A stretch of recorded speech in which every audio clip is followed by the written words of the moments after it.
who was underneath Malcolm Kerr. Okay. And who took over when Malcolm Kerr was murdered by them. So what you have here is a favor essentially done to Yost.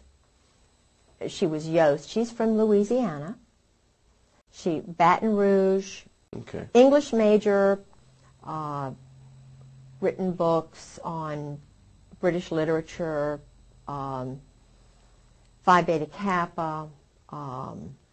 She went to the American University in Beirut. She married an administrator there who became, because of her position, you know, they love the mixed marriages for the double agents. If you marry, well, after having heard the bias and so forth, and then seeing other people who were involved at the State Department in Norway when I was there, when my husband was doing some weapons deals with Newt Eigum and some of the State Department people under the table when we were supposedly going to Moss for the mayor, and her husband and George were doing some deals. He's sort of a pilot, and you know, there's a lot going on between Norfolk, Virginia Beach, and Norway, and weapons deals and so forth now because of what they set up in the spring of '95. So I went into the State Department Near East section and found there was not one single Palestinian, not one single Muslim, religious, Saudi, you know, Jordanian, not one Christian Protestant, not one Roman Catholic, not one plain old American, whatever, from Corn Pone. Every single person in all of those offices were either Zionist, Israelis, whatever, and they had pictures all over the wall of Israel, Israel, Israel. They had magazines, Israel Today, totally. Mm-hmm. And at that time, the spokesman, I can't remember his name, he was a Zionist, the spokesman for the whole State Department. Mm-hmm. Of course, we know that, and I'm not saying that Madeleine Albright is doing a bad job, because I feel as though being a woman that she is definitely a lot more balanced than Weinberger when he was there, Eagleberger, Schultz, or any of them. Because I feel as if she's trying to do it, but she's not strong enough. There needs to be a fairness in the State Department, mm-hmm. because all the weapons sales under the table are going to the State Department. That's why Ron Brown was murdered.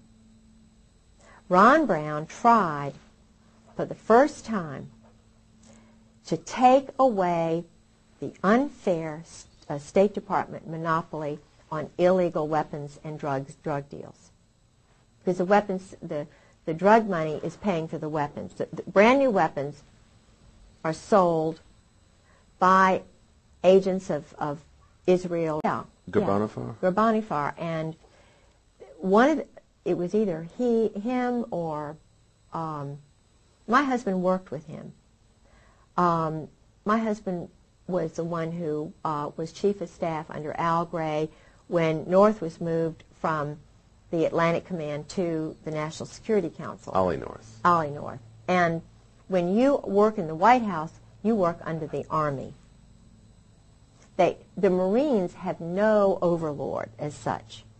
They are, they can float, they can be truck drivers and still be 4th Marine, but they're run out of New Orleans, just like Oswald was. See, Oswald was homosexually recruited by Clay Shaw, David Ferry, that whole, you know, the New Orleans, Meyer Lansky's guy, Jack Rubenstein, who was Jack Ruby. See, all of the funding for these operations go through the joint, the mob. And Oswald's mother had moved to New York, and he had gotten under this Zionist psychiatrist. I can't remember his name. But he came down to check on him. He was brilliant, but he wasn't motivated.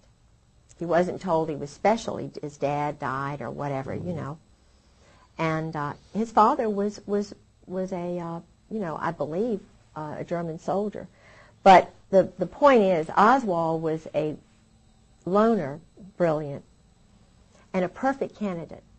He and my husband's profile are just, in fact, they almost look alike. This is interesting. My husband, when I saw him in June, after his having lived with me that fall, he was different, a different facial, everything, than the man I married. The man I married and the man I saw in June were one and the same. Had a fuller face. Mm-hmm. The mouth, the mouth was fine, but the man that I was with, and I know that I felt it was not the same person. Now, I don't think he could have gained that much weight in just a few months, because he was very thin, and now I could be just,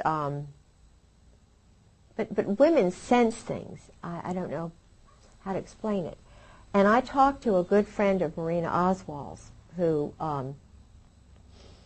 knows that her husband was a patsy.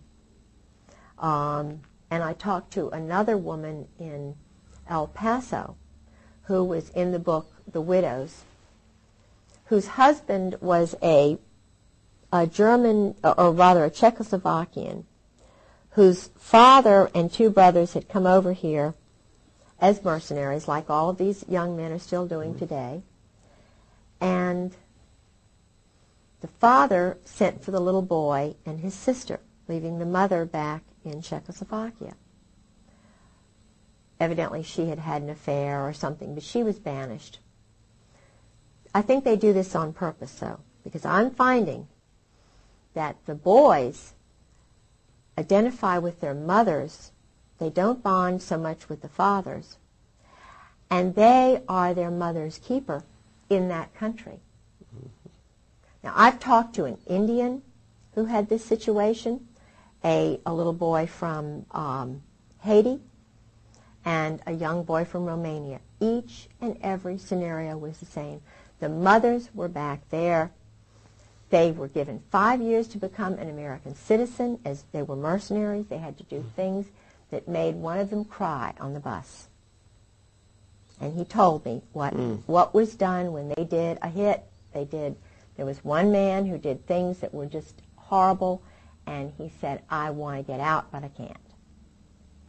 And this is horrible, to put young men who are strict Roman Catholics, they've got that background, and bring them over here and make assassins of them, or, in other words, to turn them in a 5-year period, and for the taxpayers to pay for this. These young men are training with SEALs. They may have a mother who's an American and a father who's French,